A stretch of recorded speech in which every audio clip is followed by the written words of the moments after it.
خوش نصیب کون ہے جو جوانی میں توبہ کرتے ہیں، جوان کی توبہ پہ عرش الہی جھوم اٹھتا ہے۔ تو خوش نصیب لوگ ہیں جن کو سچی توبہ کی توفیق نصیب ہوتی ہے، اور وہ لوگ جو اپنی زندگیاں یوں ہی بسر کر دیتے ہیں اور راہ مستقیم پہ نہیں آتے، آوارگی میں بسر کر دیتے ہیں، تو پھر منو مٹی تلے چلے گئے لوگ کہانی بھی بھول جاتے ہیں۔ تو قبل اس سے کہ وقت آئے مجھے اور آپ کو اپنی آخرت کے لیے ضرور کوشاں ہونا چاہیے اور سچی توبہ سے اپنی آخرت کی تیاری کرنی چاہیے۔ کل کا پچھتاوا آج کے پچھتاوے سے بہتر ہے۔ کل کا پچھتاوا تو سوائے حسرت دکھ بڑھانے کے اور کیا ہوگا؟ آج کا پچھتاوا زندگی بدل دے گا۔ وقت پر کافی ہے ایک قطرہ بھی آب خوش ہنگام کا، جل گیا جب کھیت برسا می تو پھر کس کام کا۔ ایک روایت میں آتا ہے کہ اہل جنت جنت میں جا کر ایک حسرت ان کے دل میں ہوگی، حالانکہ جنت میں پہنچ کے کوئی حسرتیں نہیں ہوں گی، ہر حسرت پوری ہو جائے گی، لیکن ایک حسرت ان کے دل میں جنت میں پہنچ کر بھی ہو، اور وہ کیا؟ جو چند لمحے خدا کی یاد سے غافل گزارے کیوں گزارے۔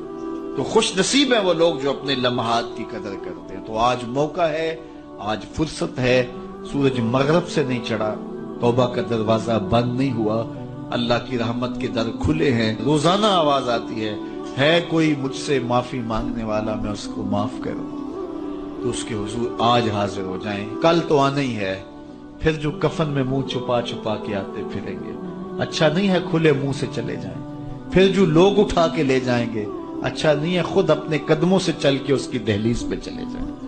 وہ ایک مجذوب تھا، فقیر تھا، بازار میں کھڑا رو رہا تھا، کسی نے روک کے پوچھا کیا ماجرا ہوا، کیوں رو رہے ہو، کسی نے تنگ کیا ہے، دکھ دیا ہے، ستایا ہے؟ اس نے کہا کچھ بھی نہیں ہوا، بس ان لوگوں کے رویے نے دکھی کر دیا ہے۔ کہا کیا ہوا؟ کہا میرا یہ ذہن بنا تھا کہ میں ان کی اور رب کی صلح کروا دوں۔ تو کہا پھر کیا ہوا؟ کہا وہ تو مانتا یہ نہیں مانتا، وہ تو کہتا ہے ان کو لے آ میری دہلیز پہ، ایک آنسو سے سارے گناہ معاف کر دوں گا، لیکن ایسے کھوئے ہیں یہ الٹا مجھے بے وقوف کہہ رہے ہیں، یہ مجھے گھور رہے ہیں کہ تم کیا ہمیں بتا رہے ہو۔ اللہ اکبر۔ تو وہ تو مانتا ہے لیکن یہ نہیں مانتے۔ اگلے دن اسی فقیر کو دیکھا گیا کہ وہ قبرستان میں کھڑا رو رہا ہے، تو وہی شخص گزرا تو اس نے روک کے پھر پوچھا بابا قبرستانوں میں بھی روتا ہے اور بازاروں میں بھی روتا ہے، آج کیا مسئلہ ہوا؟ کہا مسئلہ میرا کل والا ہی ہے۔ کہا آج کیا ہوا؟ کہا کل ان سے مایوس ہوا تو پھر آج ادھر نکل آیا، اور آج میرا پروگرام بنا کہ چلو ان کی اور رب کی صلح کروا دو۔ تو کہا آج کیا رکاوٹ ہے؟ کہا آج یہ مانتے ہیں وہ نہیں مانتا۔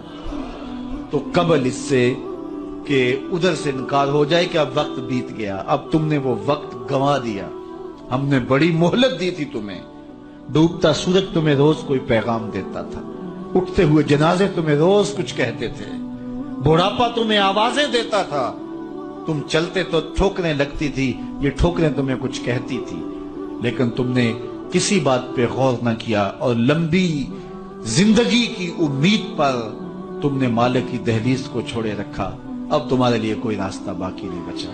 تو قبل اس سے کہ وہ وقت آئے کوئی حجت باقی نہ رہے، زندگی کے جو 4 دن مجھے آپ کو میسر ہیں، ہم اللہ کے حضور سچی توبہ کریں۔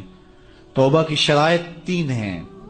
پہلی شرط یہ ہے کہ جو گناہ کیا ہے اس پر ندامت، دوسرا یہ ہے کہ اس کو ترک کرنے کا پختہ عزم مصمم، اور تیسری چیز یہ ہے کہ آئندہ اس کو کبھی بھی نہیں کروں گا۔ اگر یہ 3 شرطوں کے ساتھ کوئی اللہ کے حضور حاضر ہو جاتا ہے تو وہ سچی توبہ ہے۔ لیکن محض کسی مجلس کے اندر توبہ توبہ پکار اٹھے، جس طرح وہ گاڑی والا ایکسیڈنٹ دیکھتا ہے تو رکتا ہے، 5 لاشیں گری ہوئی ہیں تو وہ ٹیپ بھی بند کر دیتا ہے، سارے بس والے توبہ توبہ پکارنے لگ جاتے ہیں، 1.5 کلومیٹر کے بعد پھر دوبارہ وہ بٹن دبا دیتا ہے، اور پھر وہی گانے اور وہی غلیظ چیزیں، اور پھر معمول کی زندگی۔ ایسی توبہ نہیں ہے۔ توبہ یہ ہے کہ ما قبل کہ جو اعمال ہیں ان سے ندامت پیدا ہو اور ان کو ترک کر دیا جائے، اور آئندہ عزم مصمم رکھا جائے، تو اللہ تعالیٰ جل شانہ سچی توبہ کو قبول کرتا ہے، اور پھر توبہ کرنے والے کے ما قبل کے سارے گناہ مٹا کے نیکیوں میں تبدیل کر دیتا ہے۔ اللہ جل شانہ مجھے بھی آپ کو بھی سچی توبہ کی توفیق سے مالا مال فرمائے، اور زندگی کی ایک ایک ساتھ اپنے دین کے لیے گزارنے کی۔ حضور علیہ السلام نے ارشاد فرمایا میرے دوستوں میں سب سے قابل رشک دوست وہ ہے کہ جس کا سامان دنیا تھوڑا ہے اور نمازیں زیادہ ہیں، اور پھر ارشاد فرمایا جب وہ چلتا ہے تو اس کی طرف اشارے بھی نہیں ہوتے، یعنی وہ اتنا معروف نہیں ہے کہ وہ گزر رہا ہو تو لوگ کہیں یہ فلاں جا رہا ہے فلاں جا رہا ہے۔ اور پھر حضور علیہ الصلوۃ والسلام نے اپنے ہاتھ سے وَنَقَدَ بِيَدِهِ، حضور نے ایسے چٹکی بجائی اور فرمایا اس کو موت بھی ایسے ہی آئی، موت بھی اس کو ایسے ہی آئی۔ اور پھر حضور نے آگے ارشاد فرمایا قلت بواکی ہے، اس کو رونے والے بھی تھوڑے ہی تھے، بہت زیادہ رونے والے نہیں تھے۔ فرمایا میرے دوستوں میں قابل رشک دوست دیکھنا ہو تو یہ ہے اس کا جنازہ جا رہا۔ اللہ اکبر، یہ دنیا پہ آئے، ایک کونے کھجرے میں زندگی کاٹ دی، رزق حلال کمایا، معاشرے میں کوئی اتنی پہچان بھی نہیں بنی، بس آئے، بس زیادہ وقت مسجد میں گزرا، سجدے کثرت کے ساتھ تھے، حقوق العباد کا خیال رکھا، کسی کو دکھ نہیں دیا اور اپنی زندگی گزار دی۔ مرے تو زیادہ لوگوں کو پتہ ہی نہیں چلا، اس کی کسی کو کمی محسوس نہیں ہوئی، اس لیے کہ معاشرے کے اندر وہ ایسا ہی نہیں تھا، لا یشار الیہ الناس، لوگ اس کی طرف اشارہ نہیں کیا کرتے تھے کہ یہ فلاں ہے یہ فلاں ہے، اس کا تذکرہ نہیں کیا جاتا تھا، نہ کسی شادی میں بلایا جاتا تھا، نہ کسی ولیمے میں بلایا جاتا تھا۔ معاشرے میں ایک گمنام زندگی تھی، لیکن سجدے اس کے زیادہ تھے، نمازیں اس کی زیادہ تھی، قلت بواکی ہے، اور زندگی کے بکھیڑے بھی زیادہ نہیں تھے، گیا تو رونے والے بھی بہت ہی تھوڑے تھے۔ تو فرمایا میرے دوستوں میں قابل رشک دوست دیکھنا ہے تو یہ اس کا جنازہ جا رہا ہے، چونکہ جتنا وزن تھوڑا ہوگا، جتنا بھار کم ہوگا، اتنا سفر آسان ہوگا۔ تو ہماری زندگی آخرت کے لیے گزرنی چاہیے، اور ہم اتنا بوجھ نہ بنائیں کہ جو ہمارے لیے اٹھانا مشکل ہو جائے۔ تو ہم اپنی ساری زندگی مرتب کریں، منظم کریں، ہم فالح بن جائیں۔ اور قرآن نے فلاح کی منزل بیان کرتے ہوئے پہلی چیز بیان فرمائی سورہ بقرہ میں کہ جس کے پاس ایمان کی دولت ہے، کیونکہ اس دنیا پر سب سے بڑی دولت جو ہمیں دی گئی ہے وہ دولت ایمان ہے، اور آخرت میں سب سے بڑی دولت جو عطا کی جائے گی بندہ مومن کو وہ اللہ کا دیدار ہوگا۔ جو دنیا میں ایمان سے محروم رہا اور آخرت میں دیدار الہی سے محروم رہا وہ حقیقی طور پہ محروم ہے۔ تو میں اور آپ اپنی قسمت پہ بعض اوقات شکوہ بھی کرتے ہیں، حالات کی دکھن اور کڑن بھی ہوتی ہے، اور بڑے مصائب اور آلام ہیں جو ہمیں توڑتے ہیں اور وہ ہمارے خود پیدا کردہ ہوتے ہیں، جبکہ ہم جس قدر جن نعمتوں کے میسر نہ ہونے پہ شکوے کرتے ہیں، تو جو نعمتیں میسر ہیں ان کا اگر شکر کرنے کی عادت ڈال لیں تو شکر سے فرصت ہی نہ ملے۔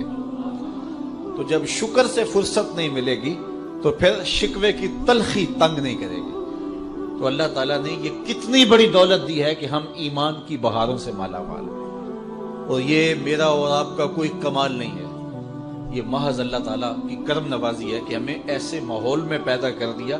ہماری ماں بھی حضور کا نام لیتی تھی، ہمارا باپ بھی حضور کا نام لیتا تھا۔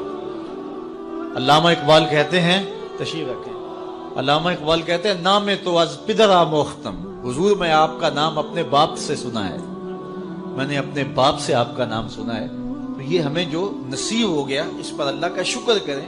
دیکھیے پی ایچ ڈی ڈاکٹر ہے، کتنی بڑی ڈگری ہے، اتنا بھاری بھرکم علم کا خزانہ، لیکن بت کے آگے ہاتھ جوڑے کھڑا ہے۔ اس کو سمجھ نہیں آ رہی کہ بدن پہ بیٹھی مکھی تو اڑا نہ سکے، میری ضروریات کا کفیل کیسے ہو سکتا ہے، لیکن کھڑا ہوا ہے، اور یہاں ان پڑھ ہے، چٹا ان پڑھ جسے کہا جاتا ہے، لیکن بت کو جو ہے وہ پاؤں بھی نہیں مارتا ہے، وہ اس قابل بھی نہیں ہے، اس لیے کہ اللہ نے اسے مسلمانوں کے گھر میں پیدا کر دیا۔